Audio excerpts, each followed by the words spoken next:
Hello F11 members, and welcome to the fundamentals of post-production video tutorials for issue 42, July 2015. So I'd like to take you through this morning just ways you can flip between working on an image between Lightroom and Photoshop, how they integrate and work together. Quite numerous ways of doing that. So we'll look at some options. I had a delivery of a new camera the other day, my new Canon EOS 5 DSR, and as always you want to try it out, check it out, and check everything's working. So I went out and that morning shot some pictures of these foxgloves in our garden, but there was some really nice dew on the leaves.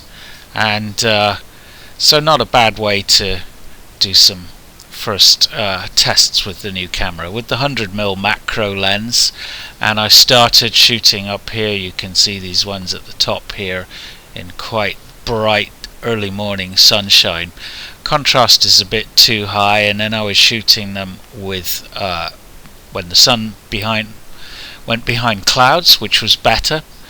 And then I started using a reflector, and I think you can see the effect of that, dropping the contrast, bouncing light back into the shot, and predictably enough, the last shot I did, you can see I've flagged it here, was the best image. So what I'm going to do is work on this picture now, and if I go to develop, that's the shot straight out of the camera, nothing done to it yet, and not much will need to be done to it. I'm just going to zoom in and check sharpness, and with a macro lens at that kind of range, you can see my settings here, 100mm, 1/250th of a second, f8. I use the image stabilization as well. But very critical focusing at that kind of range.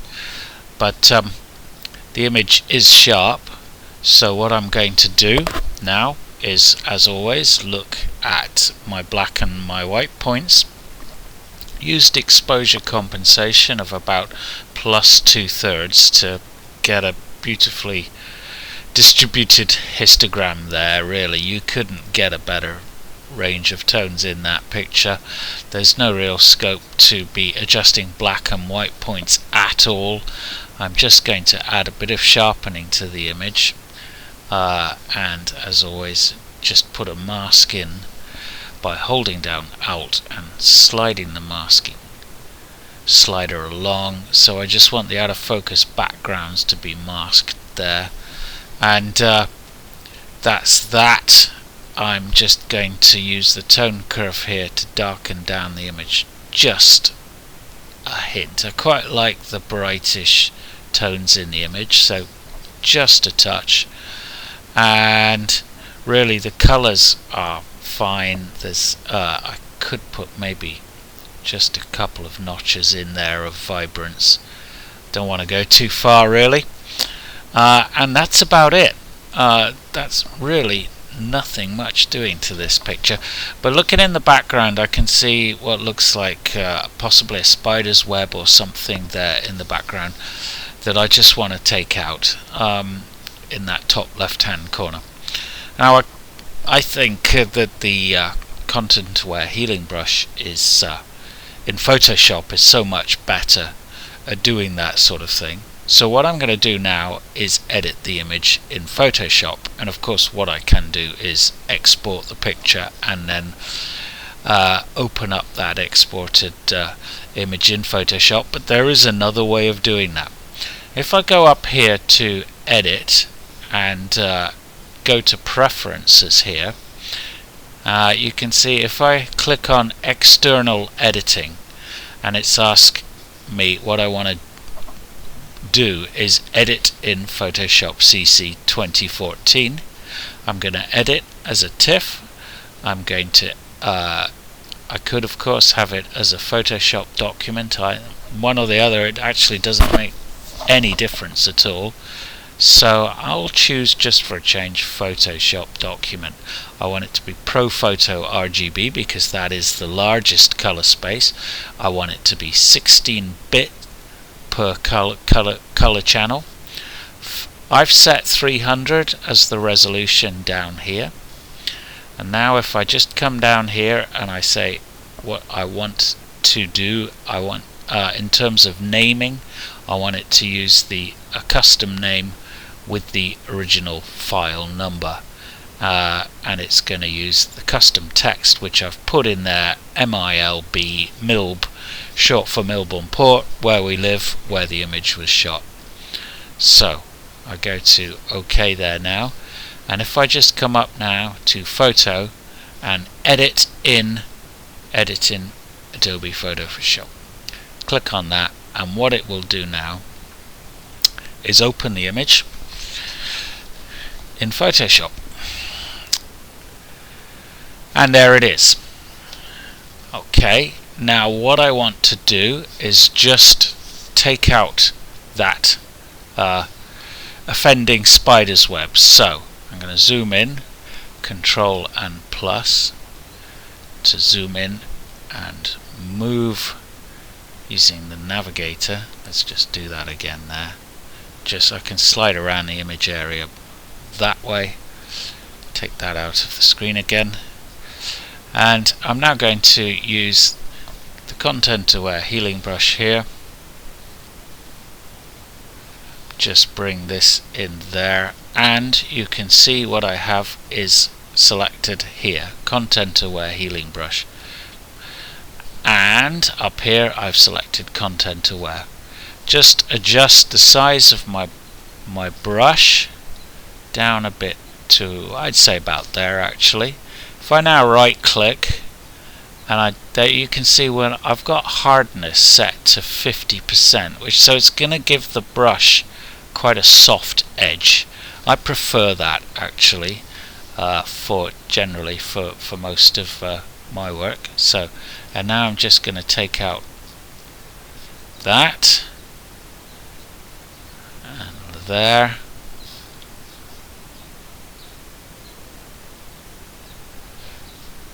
Actually just go back on the history, come down. Okay, that's pretty clean. And if I zoom back out to check the image, so this is an image that really didn't require much work, and that's it in Photoshop.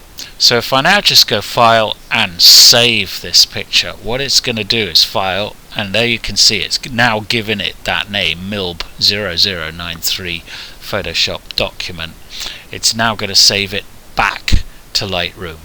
So if I go back into Lightroom now, and you see down here at the bottom corner here, one of two, it's got the original raw file there, and next to it it has the image, the edited image, renamed. It's now a Photoshop document, and it's there in Lightroom with my adjustments made in Lightroom and in Photoshop.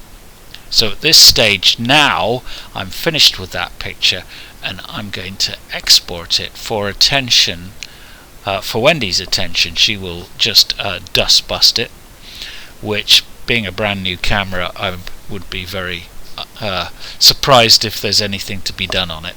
So now if I export it in the normal way, so if I go to library mode, there we see the two images side by side. And if I want to come back to that image, it's a Photoshop document, and it's but it's got all the adjustments and the Photoshop editing in it. Quite handy that, really. So I'm just going to export this picture now, and I want to put it in a folder on our network called Process 3 here. Put it in a subfolder called June 2015.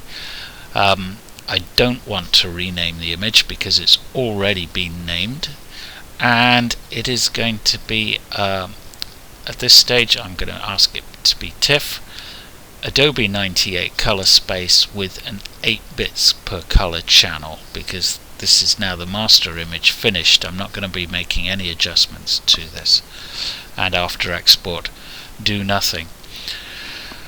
And there you go. So what that means is that really I think this is a new way of working for me that could prove quite useful, because now I'll have this PSD with all the adjustments, Lightroom and Photoshop editing still here in my Lightroom catalogue.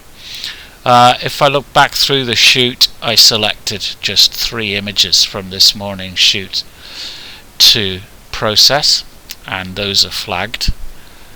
So what if I do now, if I come here now and just come back here, make sure those 2 are flagged. If I go up here now, go to edit,